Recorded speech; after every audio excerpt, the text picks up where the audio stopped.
حبيبك على حبيبك محمد صلاة وسلاما خالدا مع خلودك ودائما مع دوامك لا منت له دون علمك ولا منت له دون معصيتك لا نثني كما أنت أثنيت على نفسك لك الحمد كما ينبغي لجلال وجهك وعظيم سلطانك الحمد لله الحمد لله الذي لا تراه العيون لا تخالطه الظنون ولا يصفه الواصفون ولا تغيره الحوادث ولا يخشى الدوائر يعلم مثاقيل الجبال ومكاييل البحار وعدد قطر الأمطار وعدد ورق الأشجار وعدد ما أظلم عليه الليل وأشرق عليه النهار ولا تواري منه السماء سماء ولا أرض أرضا ولا بحر ما في قعري ولا جبل ما في وعري الأحد الصمد الذي لم يتخذ صاحبة ولا ولد وخلق الخلق وأحصاهم كل عدد ورفع السماء بقدرته بغير عمد وبسط الأرض بقدرته على ماء الجمد وجعل الجبال أوتادا وقسم الرزق فلا ينسى من خلقه أحد هو الحي القيوم علي العظيم لا تأخذه سنة ولا نوم والصلاة والسلام على حبيبنا المصطفى الذي أعطاه خلق آدم معرفة شيش شجاعة نوح خلة إبراهيم لسان إسماعيل رضا إسحاق فصاحة صالح حكمة لوط بشرى يعقوب جمال يوسف صبر أيوب صوت داود طاعة يونس جهاد يوشع حب دانيا وقار إلياس جهد عيسى قوة موسى هيبة سليمان علم الخزر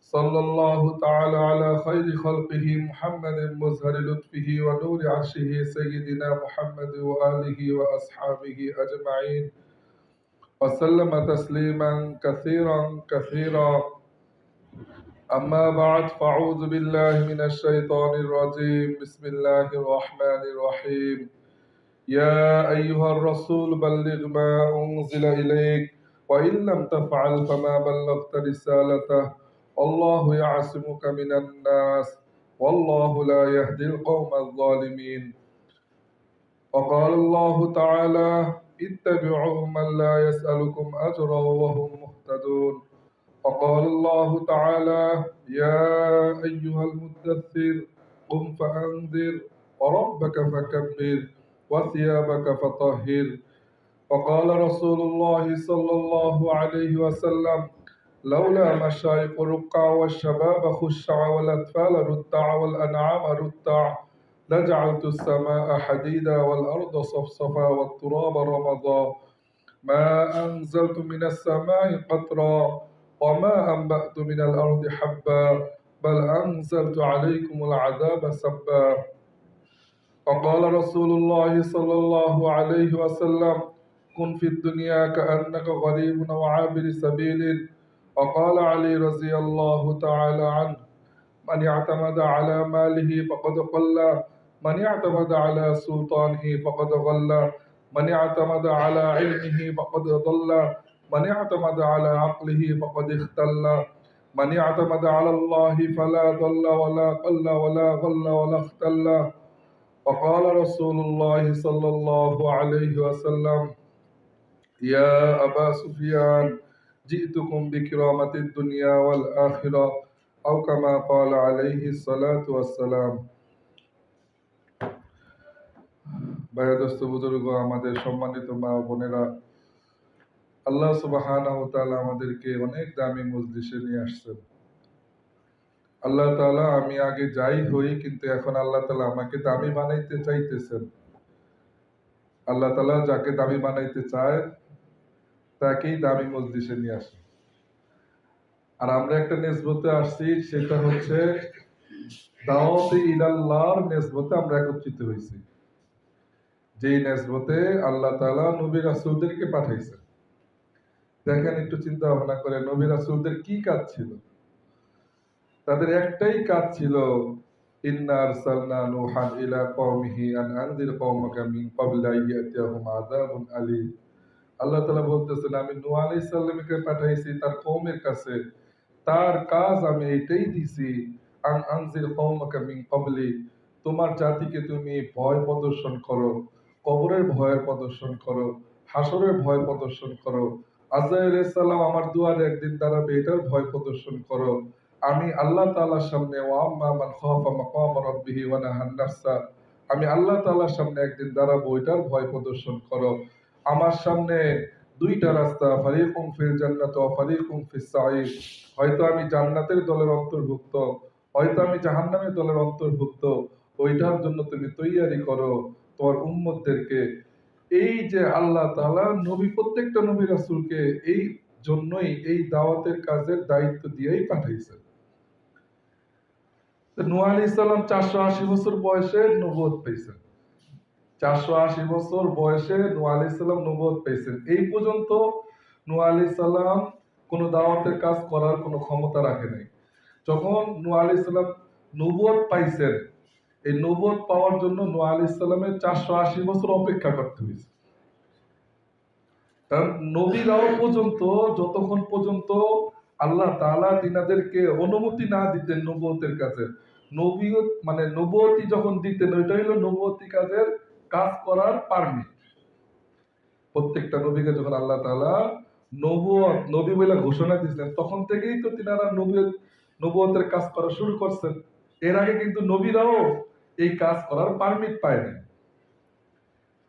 আমাদের নবী 40 বছর পরে যখন নবুয়ত পাইছেন হীরা গুহায়, তারপর আমার নবী জানতুর মেহনত শুরু করছেন। এর আগে আমার নবী ভালো ব্যবহার, আলামিন ছিলেন, সব দিক দিয়ে ঠিক ছিলেন, কিন্তু আল্লাহর দিকে তাকার অনুমতি তিনাকে দেন নাই আল্লাহ তাআলা। নূহ আলাইহিস সালামকে যখন আল্লাহ তাআলা এই দাওয়াতের কাছে দায়িত্ব দিয়েছেন, নূহ আলাইহিস সালাম পাগলের মতো এই দাওয়াতের কাজ করছেন। কি বলেন? দাওয়াতু কওমি লাইলা ওয়া নাহারা, আমি এই দাওয়াতের কাজ দিনেও করছি, রাত্রেও করছি। আমাদের তো অনেক সময় এরকম মনে হয় যে আমি 2.5 ঘন্টা মেহনত করছি, অনেক কইরা ফেলছি, আমি 8 ঘন্টা মেহনত করছি, অনেক কইরা ফেলছি, 3 দিন জামাতে গেছি, অনেক গেছি। দিলের মধ্যে একটা ইতমিনান আসে যে আমি তো মাত্র 3 দিন দিয়ে আসলাম। 3 দিন দিয়ে আসার পর আবার তশকির করলে বলে যে ভাই আমি মাত্র 3 দিন দিয়ে আসলাম। চিল্লা দিয়ে আসার পর আবার তশকির করলে বলে ভাই আমি মাত্র চিল্লা দিয়ে আসলাম। সাল দিয়ে আসার পরে যদি আবার বলে ভাই আবার সালে বের হন, তো ভাই মাত্র আমি সাল দিয়ে আসলাম। নূহ আলাইহিস সালাম এই দাওয়াতের কাজ কিভাবে করছে?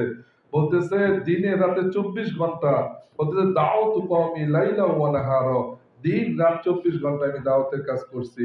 ফালাম ইয়াজিদহুম দুআ ইল্লা ফিরারা, আমি যখন আমার কওমের কাছে দাওয়াতের কাজ নিয়ে গেছি, তখন শুধু তারা আমার থেকে পালাইছে, আমার কথার কোনো দাম দেয় নাই, আমাকে কোনো দাম দেয় নাই। এইটাই একটা নোকতা যে দাওয়াতের কাজ যখন মানুষ করতে যাবে, বেইজ্জতি হওয়া মানে সুন্নতের সাথে আমার মিল হইতেছে। আমাকে মসজিদ থেকে বের করে দিতেছে, আমার নবীকে যেরকম গলা ধাক্কা দেয়া এরকম মক্কার মধ্যে বের করে দিত, এই ঘরের থেকে এই ঘরের থেকে, তা আমাকে গলা ধাক্কা দিয়ে বের করে দিতেছে। এটা সুন্নত জিন্দা হইতেছে যে আমার কথা কেউ শুনতে চায় না, এখন এটা সুন্নত জিন্দা হইতেছে যে। কিন্তু বায়ুদস্ত বুজুর্গ, এটা বুঝতে হবে যে এই হালতটা বেশি দিন থাকবে না, এই অবস্থাটা বেশি দিন থাকবে না, যদি ওই দায়ী ইস্তেকামাতের সাথে কাজ করতে থাকে। কিন্তু দায়ী যদি ঘাবড়ায় যায়, দায়ী যদি বিভ্রান্ত হয়ে পিছপা হয়ে যায়, তখন তার মানজেলে মকসেদে সে বুঝতে পারবে। এই জন্য প্রত্যেকটা নবী সিরাতের মধ্যে এটাই দেখা যায়, দাওয়াতের কাজ করতে গিয়ে কোন নবী কষ্ট করে নাই। জন্য বায়াদস্ত বুজুর্গ শুধু নবীরাই কষ্ট করছে এরকম না, এই দাওয়াতের কাজের জন্য আমাদের মা বোনরাও অনেক কষ্ট করছে। ওই সাহাবীরা, সাহাবী একরাম রাদিয়াল্লাহু তাআলা আনহুম, ওই জমানার থেকে, কিন্তু আগেও যারা নবীদের সাথে সাথ দিয়েছেন তারাও বলতেছে দাওয়াতের কাজের জন্য কষ্ট উঠাইছেন, ক্লেশ উঠাইছেন। কিন্তু সবচেয়ে বেশি কষ্ট আমার নবীর উম্মত সাহাবীরা উঠাইছেন মহিলাদের মধ্যে। আর সবচেয়ে বেশি কষ্ট এই দাওয়াতের কাজের জন্য আমার নবী উঠাইছেন, সকল নবীর থেকে বেশি। আর সবচেয়ে বেশি কষ্ট অন্য নবীদের সাহাবী হাওয়ারিনের থেকে আমার নবীর সাহাবীরা সবচেয়ে বেশি কষ্ট উঠাইছে। কারণ কি? কারণ হচ্ছে এই নবুয়তের কাজের দায়িত্ব আল্লাহ তাআলা নবী ছাড়া অন্য কোন উম্মতকে দেয় নাই। এই উম্মতকে যখন দিছে, উম্মতরা যখন এই কাজকে কাজ বানাইছে আর সারা পৃথিবীতে করার জন্য তারা ছড়ায় গেছে, আল্লাহ তাআলা তিনাদেরকে চমকেও দিছে। আল্লাহ রাসূল সাল্লাল্লাহু আলাইহি সাল্লাম যখন বিদায় হজের মধ্যে এই ভাষণ দিছিলেন যে বাল্লিগু বাল্লিগু শাহিদু আলাইকুমুল গায়ব, তোমাদের মধ্যে যারা উপস্থিত আছো তোমরা সকলেই আমার অনুপস্থিত বান্দাদের কাছে, বান্দীদের কাছে, সারা পৃথিবীর কাছে আমার এই কথাগুলা পৌঁছে দাও। কারণ আলা কুল্লুকুম রাঈন ওয়া কুল্লুকুম মাসউলুন আন রাইয়াতিহি, আমি তোমাদের কাছে দিনের পুরা দায়িত্ব বুঝাইয়া দিছি। আর এই দিনের দায়িত্ব বুঝিয়ে দিছি। আমি যেরকম দিনের কাজ করছি এটার দায়িত্ব এখন তোমারও। আমি যেরকম এই দিনের কাজের জন্য কষ্ট ক্লেশ করছি, তোমার এখন দায়িত্ব এই দিনের জন্য কষ্ট ক্লেশ করা। হ্যাঁ, তখন আল্লাহ রাসূল সাল্লাল্লাহু আলাইহি সাল্লাম যখন বিদায় হজে এই ভাষণ দিছে, সোয়া লক্ষ সাহাবীর ঘোড়ার লাগাম যেখানে ছিল তার ওইখানে ছড়ায় ছিটায় গেছে। বলতেছে উকবা বিন নাফি রাদিয়াল্লাহু তাআলা আনহু, তার কবর জাযায়েরে নাজ নামক স্থানে তিনি থাকতেন। প্রত্যেকটা সাহাবীদেরকে দেখি আমরা, প্রত্যেকটা সাহাবী মক্কা মদিনার মধ্যে তারা ছিলেন। সবচাইতে দুনিয়ার মধ্যে উত্তম জায়গা হলো মক্কা মদিনা। যে তারা মক্কা মদিনা কি জন্য ছাড়লেন? শুধু এই দিনের জিম্মাদারি তিনারা পাইছেন, আল্লাহ রসুলের রক্ত মাখা দিনের জিম্মাদারি তারা পাইছেন। আল্লাহ রসুল তিনাদেরকে দায়িত্ব দিয়ে গেছেন এই দিন সারা পৃথিবীর মধ্যে এখন তোমরা ছড়াইবা। তারা এই দায়িত্ব বোধ যখন বুঝছে, যে বলতেছে ওই বিদায় হজের মধ্যে সাহাবীরা ছড়ায় ছিটায় গেছে। সোয়া লক্ষ সাহাবীদের মধ্যে উকবা বিন নাফি রাদিয়াল্লাহু তাআলা আনহু, তার কবর জাযায়েরে, তিনি নাজ নামক স্থানে থাকতেন। আবু লুবাবা আনসারী রাদিয়াল্লাহু তাআলা আনহু, তিনি হুজুর পাক সাল্লাল্লাহু আলাইহি সাল্লামের হেজামাকারী ছিলেন, তার কবরও তিউনুসে। আবু জুমাদ আল বালাবিল আনসারী রাদিয়াল্লাহু তাআলা আনহু, তার কবরও তিউনুসে। রুফাইফ আনসারী রাদিয়াল্লাহু তাআলা আনহু, তার কবর লিবিয়াতে, এবং 70 জন সাহাবীর কবর লিবিয়াতে। আব্দুর রহমান ইবনে আব্বাস, মাহমুদ ইবনে আব্বাস, শিমাল আফ্রিকায় ওই দুইজন সাহাবীর কবর, তাদের কবরের নিশানাই মিটে গেছে। ওয়াসিম ইবনে আব্বাস রাদিয়াল্লাহু তাআলা আনহু, তিনার কবর রুশ সমরকন্দে। হুমামা রাদিয়াল্লাহু তাআলা আনহু, ইসফাহানে তিনার কবর। বারা ইবনে মালিক রাদিয়াল্লাহু তাআলা আনহু, তুস্তুরে তিনার কবর। ওমর ইবনে মাদির কারিবি জাবিদি, এই সাহাবীর কবর নিহামান্দে। বলতেছে এই যে ওমর ইবনে মাদির কারিবি জাবিদের একটা তরোয়াল ছিল, তার নাম ছিল সামসাম। তরোয়ালের নাম কি ছিল? সামসাম। যখন এই ওমর ইবনে মাদির কারিবি জাবিদি দিনের জন্য যখন যুদ্ধ করতে থাকতো আর সামসামকে চালাইতো, বলতেছে বিদ্যুতের গতিতে কাফেরদেরকে কচুকাটা করতে থাকতো।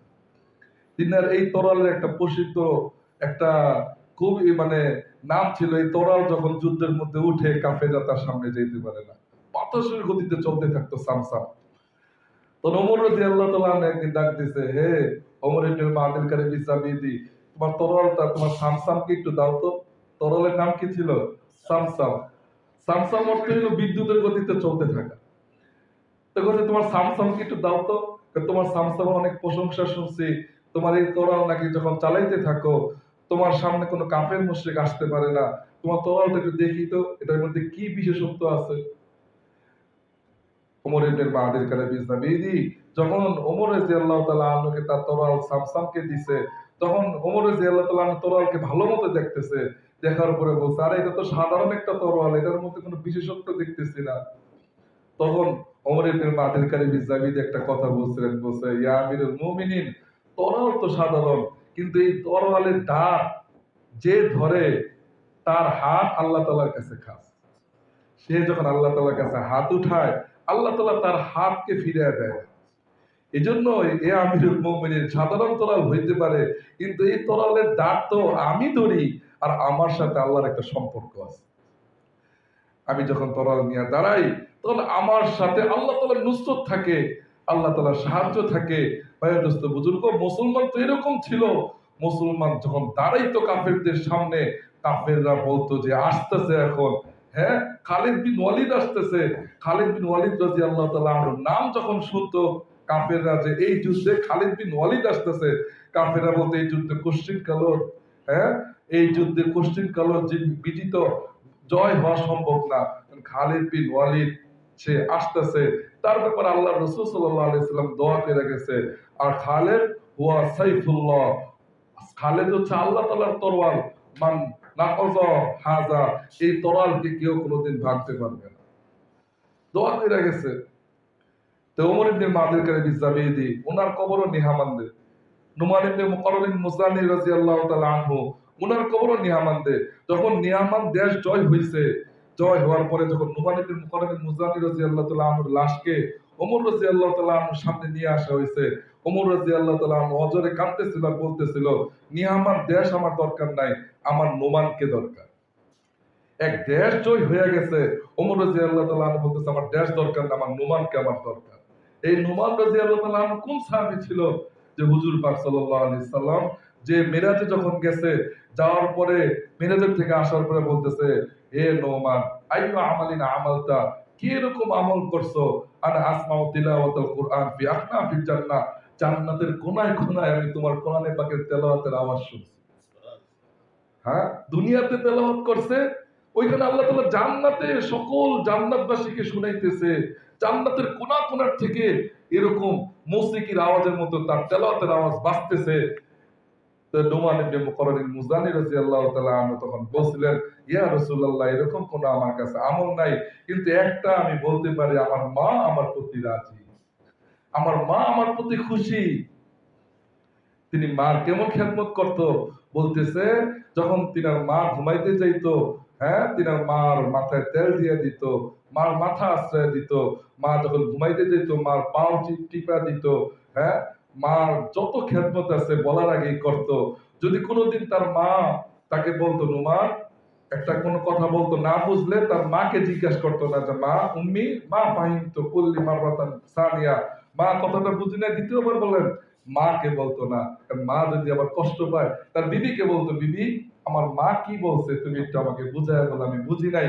তার বিবির কাছে জিজ্ঞাসা করতো, বলতেছে বলতেছে ইয়া রাসূলুল্লাহ, আমার মা আমার প্রতি সন্তুষ্ট আছে এইটা আমি বলতে পারি, এছাড়া আমার কোনো আমল নাই।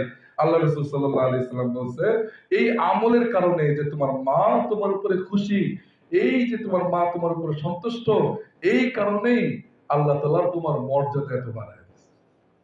আরেকটা ঘটনা আছে, একবার মূসা আলাইহিস সালাম তুরবাবতে কথা বলতেছে, কথা বলতে বলতে বলতেছে, ইয়া রাব্বি মান সামিনি ফিল জান্নাহ, হে আল্লাহ, জান্নাতে আমার বন্ধু কে হবে?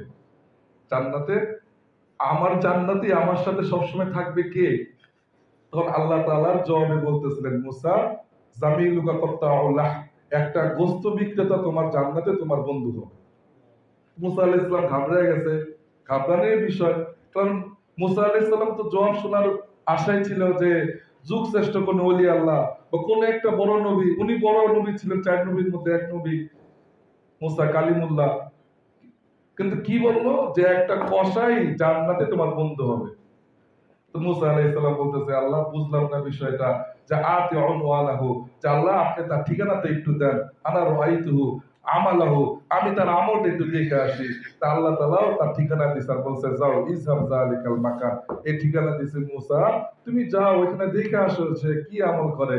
তো মুসা আলাইহিস সালাম কি আগ্রহ হতে গেছে বুঝেন, একটা কসাই যদি আমার সাথে আমার জান্নাতে থাকে বন্ধু হিসেবে, তাহলে তার কত বড় আমল, কই নবীর দরজা, কই তার দরজা।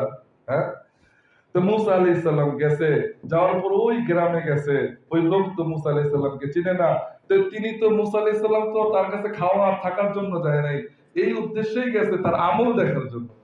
এই জন্য দূরে বসে আছে, দোকানের একটু দূরে বসে আছে আর দেখতেছে, দেখে সাধারণ মানুষের মতো মাঝে মাঝে জিকির করে, জিকির করে না, গোস্ত কাটতেছে, বিক্রি করতেছে। যখন বিকাল হইছে, দেখে একটা পোলটা একটা থলে একটা ব্যাগ সে বের করছে, ওই ব্যাগের মধ্যে একটা গোস্তের টুকরা ছিল বড়, আর দোকান ঘুষাইতেছে, বন্ধ করতেছে। তো মুসা আলাইহিস সালাম তো সারাদিন দেখলো কোনো আমল দেখে নাই, মনে করছে যে কোনো একটা সেজদা দিয়ে 1-2 ঘন্টা পার করে দিবে, বা দুই রাকাত নামাজে 2-3 ঘন্টা পার করে দিবে, বিশেষ তো কোনো আমল তো পাবে নাহলে, আল্লাহ যে বলছে সেটা আল্লাহ তাআলা, এটা তো কোনো সন্দেহ নাই। তো মুসা আলাইহিস সালাম সারাদিন তো কোনো আমল পাইলো না, এখন যখন দোকান লাগাইতেছে বিকালের দিকে সন্ধ্যার দিকে, বলতেছে সামনে যা, ইয়া আখি, হে ভাই, আনা মুসাফির, আমি তো মুসাফির, আল তুজাইয়িবু ফি বাইতিক, তুমি কি তোমার ঘরে তোমার মেহমানদারি করাইবা? তখন কসাই বলতেছে, হ্যাঁ হাযা আমালুন হাসানুন, এটা তো অনেক বড় ভালো আমল, চলো তুমি আমার ঘরে মুসাফির থাকবে, আমারও তো সওয়াব হইব।